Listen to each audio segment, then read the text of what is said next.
लोग पेट भरने के लिए हजारों किस्म के काम करते हैं, है ना। कुछ सही राह पे निकल जाते हैं और कुछ गलत राह को चुनना ही सही समझते हैं। जितने भी लोग अभी ये वीडियो देख रहे हैं, आप भी तो जॉब या बिजनेस करते होंगे, है ना। और अगर आप एक स्टूडेंट हो तो इन फ्यूचर आप करोगे ही करोगे। देखिए, हमारे माँ बाप भी तो हमें यही सिखाते हैं कि नौकरी या बिजनेस करोगे तो तुम्हारा नाम होगा, पैसा होगा, अपनी जरूरतें पूरी कर पाओगे और सबसे मेन चीज, अपना घर चला पाओगे। इन हजारों प्रोफेशंस में कोई डॉक्टर बन जाता है, कोई इंजीनियर, कोई टीचर, तो कोई आईटी सेक्टर में चला जाता है, वगैरह वगैरह। लेकिन एक प्रोफेशन ऐसा भी है जिसमें पैसा तो है पर इज्जत बिल्कुल भी नहीं, prostitute. Kevin, thank you. New at 5:30, truck drivers and neighbors are complaining about young prostitutes working a group of truck stops on the south side of Indianapolis.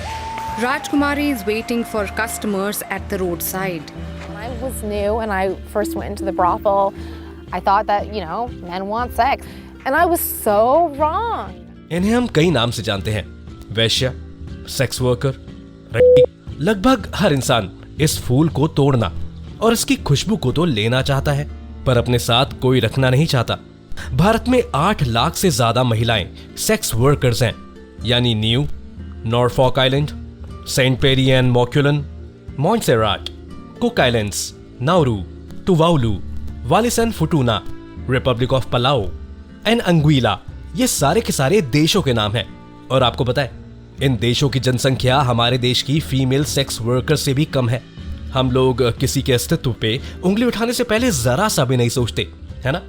देखिए, उंगली उठाना बहुत आसान है, लेकिन कभी आपने सोचा है कि इन 8 लाख से ज्यादा फीमेल सेक्स वर्कर्स को किन किन और कैसी कैसी दिक्कतों से गुजरना पड़ता है।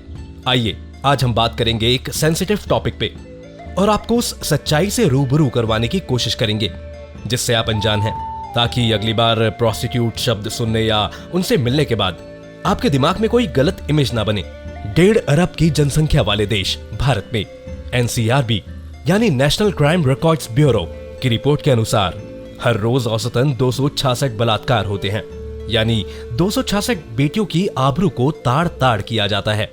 सोचो, अगर ये 8 लाख से ज्यादा प्रोस्टिट्यूट्स हमारे देश में ना होती तो बलात्कार के मामले 266 से बढ़ के कहां पहुंच गए होते। सी, इंडिया में बहुत सारी ऑर्गेनाइजेशंस हैं जो इन सेक्स रैकेट्स को बंद करवाने में लगे हुए हैं, जो कि बहुत बढ़िया बात है, and we support them as well. लेकिन दिल पे हाथ रख के बताना, क्या हम अपनी बहन, बेटी, बहू या माँ को रात में घर से बाहर अकेले निकलने दे सकते हैं? Is she safe? हाँ, मानता हूँ कि हालत पहले से बहुत बेहतर हो चुकी है हमारे देश में, पर ये पूरी तरह से कभी सही नहीं हो सकती। हाँ, सही सुना आपने, ये पूरी तरह से कभी खत्म नहीं हो सकती। क्यों?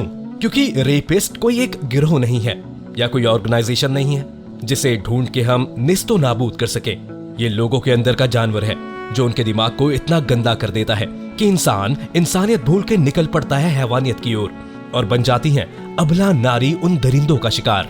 आपको ये सुन के हैरानी नहीं होनी चाहिए कि एशिया का सबसे बड़ा रेड लाइट एरिया भारत के कोलकाता में है। जी हाँ, सोनागाची, जहाँ 16,000 से ज्यादा फीमेल सेक्स वर्कर्स या यूं कहूं कि प्रोस्टिट्यूट्स काम करती हैं। आपको क्या लगता है, क्या ये 16,000 प्रोस्टिट्यूट्स अपनी मर्जी से खुशी खुशी ये काम कर रही होंगी? क्या इनको इस देह व्यापार में बहुत मजा आता होगा? बिल्कुल भी नहीं। शायद ही कोई महिला हो जो प्रोस्टिट्यूशन में अपनी मर्जी से जाती हो, यानी कि वो परिवार से भी खुश हो और उसके घर में पैसा भी हो। देखिए, ये बहुत सारी वजहों से यहाँ आके फंसती हैं और ये काम करती हैं। जैसे कई लोग इनकी गरीबी का फायदा उठा के इन्हें काम देने के बहाने से दूसरे शहर ले जाते हैं और चंद पैसों के लिए बेच डालते हैं किसी दरिंदे के हाथों। कभी कोई लड़का लड़की को अपने प्यार के जाल में फंसाता है, प्रेग्नेंट करता है, और जब बारी आती है उस बच्चे को अपनाने की तो लड़का हाथ खड़े कर देता है। अब लड़की को ना उसके घर वाले अपनाते हैं और लड़के ने तो पहले ही हाथ खड़े कर दिए थे। अब वो बेचारी कहाँ जाए, तो वो चल पड़ती है प्रोस्टिट्यूशन की ओर। देखिए, अपना और अपने बच्चे या बच्ची का पेट भरने के लिए पैसा तो उसको चाहिए ही, और तो और कई लड़कियों को जबरदस्ती सेक्स रैकेट में डाला जाता है, उनको डराया धमकाया जाता है। कई सालों तक एक कमरे से बाहर नहीं निकल पाती वो, बस कस्टमर पे कस्टमर हैंडल करते जाओ, औरों के जिस्म की भूख मिटाते जाओ, दिल की बातें बयां न कर पाए, दर्द के साथ हंसी छुपी है। इश्क तेरा जिंदगी का अंश है, इसे खत्म ना कर पाए। ऐसा ही एक और रेड लाइट एरिया है मुंबई का कमाठीपुरा। बीएमसी की रिपोर्ट के अनुसार यहाँ 1992 तक तकरीबन 45,000 फीमेल सेक्स वर्कर्स काम करती थी। आपने आलिया भट्ट की गंगूबाई काठियावाड़ी मूवी तो देखी ही होगी। गंगूबाई का असली नाम गंगा हरजीवन दास था।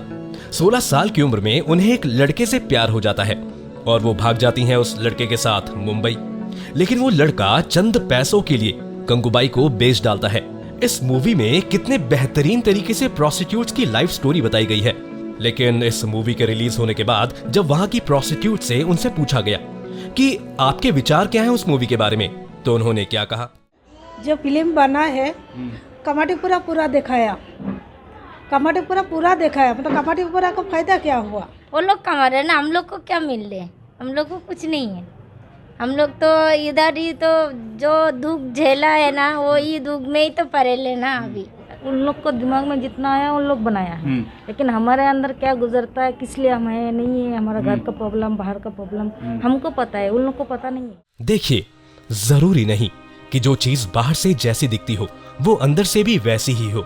कई बार किस्मत को वो मंजूर नहीं होता जो हम चाहते हैं। हम लाख कोशिशें करते हैं चीजों को सही करने की, उनको बदलने की, सही ट्रैक पे लाने की, पर आखिर में जो लिखा गया है हमें वही मिलता है ना? हमें तो यही लगता है कि इनकी मौज है, पैसा भी कमाती हैं और सेक्स भी करने को मिलता है। लेकिन ये सब सुनी सुनाई बातें हैं। ये प्रोस्टिट्यूट कभी ये नहीं चाहती कि उसकी बेटी भी बड़ी होके प्रोस्टिट्यूट ही बने। क्या डॉक्टर की बेटी डॉक्टर बनती है? क्या इंजीनियर की बेटी इंजीनियर बनती है? तो फिर प्रोस्टिट्यूट की बेटी प्रोस्टिट्यूट ही क्यों बने? उन्हें गंदी नजरों से क्यों देखा जाए? गंदे वो लोग नहीं, गंदी हमारी सोच है। अब बारी आती है भारत की राजधानी नई दिल्ली की। नई दिल्ली रेलवे स्टेशन से थोड़ी ही दूरी पे है जीबी रोड, यानी कि गार्डस्टन बास्टियन रोड। यहाँ दिखेंगी आपको पुरानी टूटी फूटी बिल्डिंग्स, जिसमें है लगभग 116 कोठे, जिसमें काम करती हैं लगभग 4000 प्रोस्टिट्यूट्स, यानी 4000 रोजगार, 4000 घर, 4000 जाने। चलो मान लेते हैं कि ये 4000 फीमेल सेक्स वर्कर्स प्रोस्टिट्यूशन छोड़ने को तैयार भी हो जाती हैं, तो क्या आप इन्हें कोई काम देंगे? क्या इनको समाज एक्सेप्ट करेगा? क्या एक समान इज्जत इनको समाज में मिल पाएगी? क्या सड़क पे चलते वक्त इन्हें कोई धंधे वाली कहकर बुलाएगा? देखिए, हम में से ज्यादातर लोग इनका दर्द कभी नहीं समझ सकते और ना कभी समझ सकेंगे। ये तो बस हमने आपको कोलकाता, मुंबई और दिल्ली के आंकड़े बताए हैं, बल्कि प्रोस्टिट्यूशन भारत ही नहीं बल्कि दुनिया के हर एक शहर और हर एक इलाके में हो रहा है। देखिए, प्रोस्टिट्यूशन टॉपिक चूज करने के पीछे हमारा बस एक मकसद है, लोग अपनी सोच को बदलें। कपड़े बदलना तो बहुत आसान है, लेकिन सोच को बदलना बहुत मुश्किल। हमने इस वीडियो को बनाने में काफी रिसर्च और हार्ड वर्क किया है। क्या आप हमें एक लाइक, चैनल को सब्सक्राइब और वीडियो को अपने फ्रेंड्स तक शेयर कर सकते हैं, ताकि ये सिर्फ एक मामूली से टॉपिक से बढ़ के इनिशिएटिव का रूप ले सके। हमारी कोशिश यही है कि आप तक क्वालिटेटिव कंटेंट पहुंचाया जाए, जिससे आप कुछ नया सीख सकें। साथ ही हम इस दुनिया को एक अलग नजरिए से देखना शुरू करें। अभी के लिए बस इतना ही, मिलते हैं एक और इंटरेस्टिंग वीडियो में। तब तक के लिए बच्चों को प्यार, पौधों को पानी और दिमाग में जितनी भी गंदी सोच है उसको निकाल के फेंक दीजिए। ख्याल रखें अपना और अपने लव्ड वंस का। चैनल को सब्सक्राइब करना बिल्कुल ना भूलें। धन्यवाद।